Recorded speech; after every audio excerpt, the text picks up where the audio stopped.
Qui était l'albinos noir? Voix off. Disclaimer. Cette vidéo est réalisée uniquement dans un but éducatif, culturel et informatif. Elle a pour objectif de partager des connaissances historiques et de rendre hommage aux personnalités comme l'albinos noir, dont nous recherchons l'identité. Les images et extraits utilisés le sont dans le respect du droit de citation et sans aucune intention de nuire. Conte, l'albinos noir.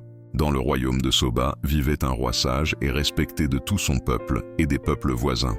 Un soir, il proclama un rassemblement dans la cour royale. Il voulait tester la sagesse des anciens, la perspicacité des jeunes et la clairvoyance des griots.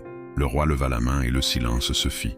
Il déclara d'une voix grave, « Quand la bouche cherche, le cœur apprend. Aujourd'hui, je vais vous dire une vérité. Bientôt, vous verrez un albinos noir, mais ne me demandez pas de quoi il s'agit.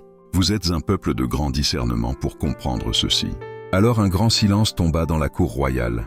Pas un souffle, pas un rire. Même les grillons s'étaient tus. Les femmes fronçaient leurs sourcils. Les vieux se tapèrent le menton. Les jeunes se mordèrent les lèvres.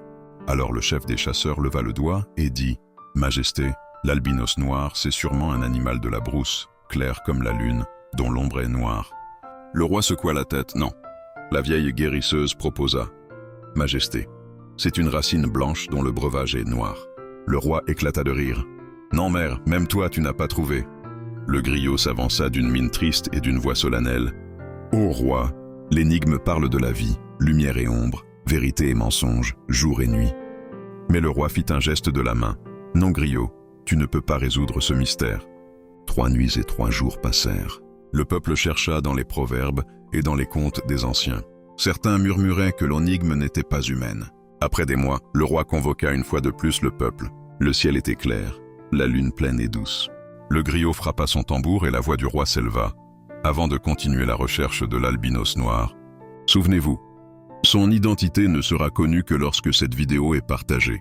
Votre soutien est essentiel pour la réussite de cette mission. Alors abonnez-vous, partagez cette vidéo, et ensemble, faisons briller la lumière du savoir à travers l'Afrique et le monde. Explorez notre page et découvrez aussi d'autres grandes figures de l'Afrique et du monde. Le griot frappa. « Mes enfants, je n'ai jamais donné la réponse de l'énigme. Mais écoutez bien, celui qui comprend l'albinos noir comprend aussi la paix. L'albinos noir est blanc et noir. Il symbolise la coexistence des contradictions. La paix ne se trouve pas dans l'uniformité, mais dans l'acceptation des différences. Quand vous saurez accepter la lumière et l'ombre, la joie et la peine, la force et la faiblesse, l'ami et l'ennemi, alors même le cœur des belliqueux s'apaisera. La paix ne se décrète pas. Elle naît dans les cœurs qui comprennent que ce qui semble s'opposer peut coexister. Et depuis ce jour, l'énigme de l'albinos noir reste non résolue, mais elle n'est plus crainte. Elle rappelle que chacun peut contribuer à la paix.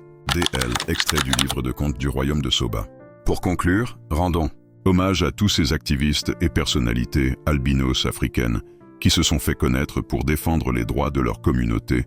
Par exemple, le doyen Salif Keïta, grand chanteur malien, la fondation Slamazone avec Malika la slameuse, ou encore Under the Same Sun, une organisation de défense des albinos en Afrique.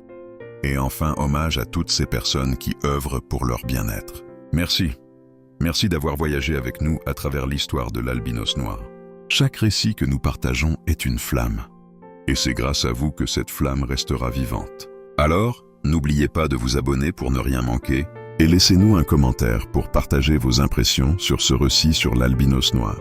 Ensemble, faisons résonner ces voix à travers l'Afrique et bien au-delà des océans.